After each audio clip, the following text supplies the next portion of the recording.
We want to welcome to the Straight Red Card former U.S. national team keeper. He played in the 1990 and the 1994 World Cups, Mr. Tony Meola. Tony, thanks for coming on the show today.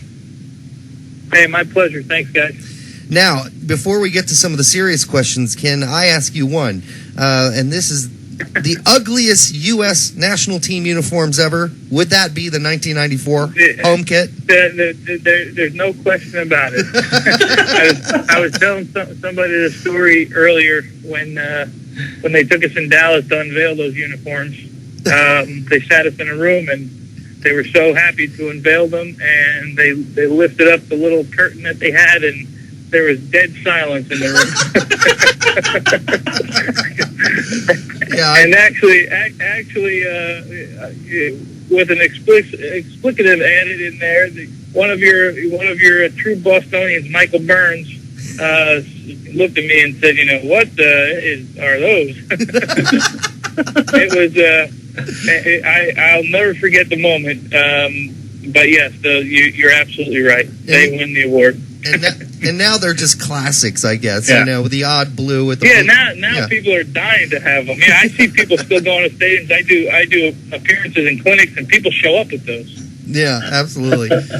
Well, many people don't know this because it's not as common now, but you were a multi-sport athlete in high school, and one of the discussions going on in the U.S. soccer now at the youth level, especially with the advent of Claudio Reyna's focus on identifying, talented players at a younger age and focusing on the overall technical skills, is that we might be in that process losing some of these athletes, these overall good athletes that are playing multiple sports, because we are, in fact, identifying talent sooner and sooner. I mean, you were a multi-sport athlete, and a lot of people don't know you actually played in the Yankees farm system.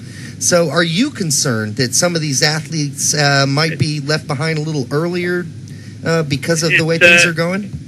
It's extremely concerning to me, and I have to delve in a little bit more to Claudio's theory. I think he's saying because of the fact that we're identifying, as you said, that they're leaving the sport because somebody's telling them to leave. Mm-hmm. And I think it's a shame. I think at 10 years old in this country to concentrate on one sport, it's been proven time and time again that it's not good for the kids' bodies. Mm-hmm. They need to cross-train, and the best way to cross-train is to play multiple sports, play basketball, play baseball, go play hockey.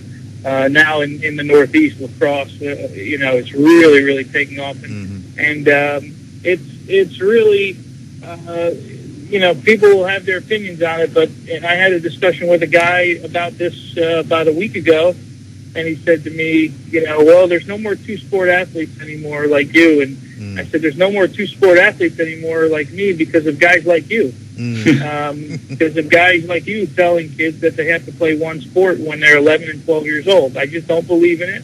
I never will believe in it.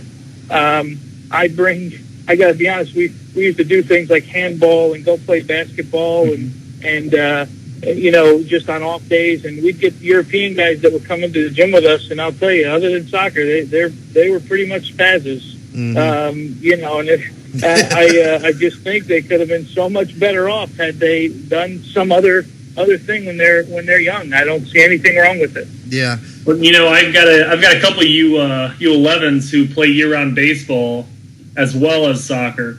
And while one of them plays year-round soccer as well, the other one only plays every fall, every now and then, if he's not too worn out. But their coaches actually encourage them during the offseason to go play another sport, because like you're saying, you are cross-training, you are becoming a better athlete in different aspects and just focusing on one attribute.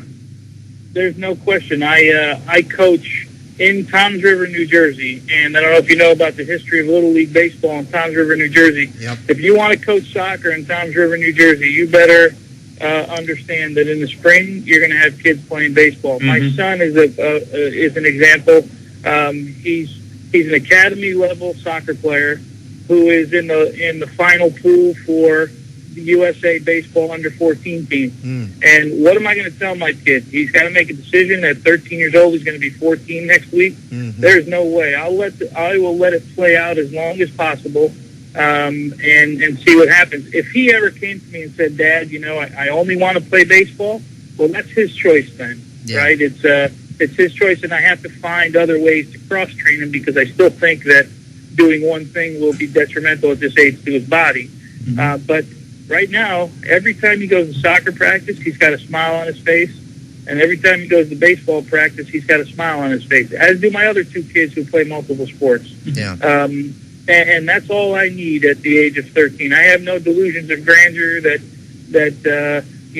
every kid that we coach is going to be a superstar. I'd rather, I always say, most of us, and I talked to Tab Ramos about this, my old teammate who's got an academy there, we are probably coaching more future coaches, than we're coaching future professional athletes. Very true. Right? Yeah. Very true. And I'd like to give him an example of how to coach and how to put a team together and how to put a practice together. Very few are going to be fortunate enough. And I look at these academies, and there's parents paying $3,000, $4,000, $5,000 at 10 years old to play in an academy program, and it just blows my mind. Yeah. Yep.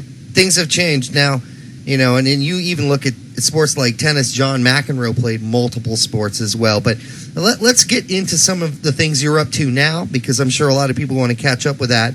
Can you tell us, let's start with your charity work with Global United FC. Are you still involved with that, and what's that all about? Well, yeah, that was a little while back. An old teammate of mine, Thomas Dooley, some partners of his, I believe out of Ohio, put a group together, and we've kind of we enjoyed getting together and playing. That was the first, really for us. That was one of the first missions to see if we could actually make it through a game.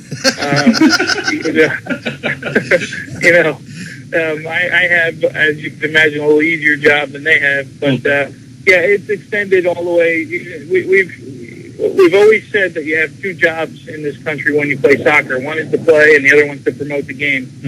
There are guys in other countries that don't necessarily have that task or that burden sometimes, but that's just the reality of the sport in our country. And I'm lucky. I played with a bunch of guys that took on that responsibility. And things have changed, as you mentioned. With the stuff that we're doing here with Allstate, these things didn't exist for kids, and it just shows the growth in the sport. Can you tell us a little bit more? I mean, that was one of the things we wanted to talk about, your project with Allstate. And can you fill us in about what that's all about? Yeah, Allstate's in their first year of sponsorship with the U.S. men's national team, and part of that promotion is going around and the night before, I do it generally around national team games and MLS games, and tonight's promotion was we get to surprise a team, which is pretty neat. It's a team. Tonight's team was out of Providence, and the program that we were just with is a group of kids that have to do well in school. They come from some unfortunate situations, some just difficult situations. They earn their right to be there tonight, and it's so neat because Allstate goes in and we do a surprise clinic.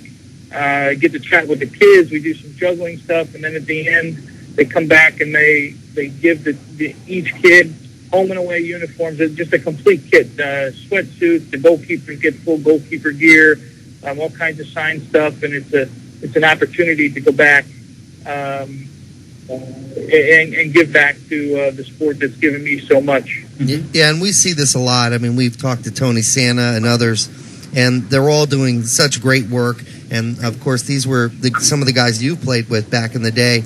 How do you see this making a difference, especially for these kids that are coming from these areas that are less affluent? Do you see that making a big difference down the road for U.S. soccer even, and just for these kids in general? Well, I guess in situations like this, you focus on the kid and making sure that the kid or kids get themselves on the right path. I did talk to Tony Senna about what he's doing. It's outstanding. I just think our generation of guys have so much to offer these kids. And one of the tasks that Claudio has is getting into the inner city, because it's easy to go to the academy tournaments and see, a whole bunch of really good players. Yep. The problem is, and the task is going into the inner city and finding that defining that diamond in the rough. I had an old teammate. You guys might remember Giovanni Savarese in New York, and also played up here in New England. Now with the Cosmos, right? That's right. He's now with the Cosmos, and I went to do a promotion with him in Brooklyn one night, and this is 5-6 years ago, maybe even longer, and we both sat there, and if you would have told me that the kids playing in that park were the Nigerian national team, I would have believed you. Yeah. And they had all Nigerian national team gear on. They were obviously of Nigerian descent, and these are a bunch of kids playing in a park. Yeah. And they were some of the most gifted athletes I've ever seen. So they're out there. Yep. There are kids that can play. The task is trying to find them, Yep. and having someone willing to go and study them. And both he and I left that night. We said there are 3 kids on that field that can turn into something and may never have the opportunity to do it. Yeah. And that's part of the, I'm sure you can go into Chicago and find the same thing. You can go to L.A. and find the same thing. You can go to Dallas, find the same thing, all over the country. Yeah. We talk about that number 10 on the field. I got to believe that in places like Miami and Fort Lauderdale and San Diego, there's some really creative kids down there that just never get a chance to play. Yeah, there's no doubt that there's this whole group of Hispanic and even African immigrants that, we're just starting to tap into now.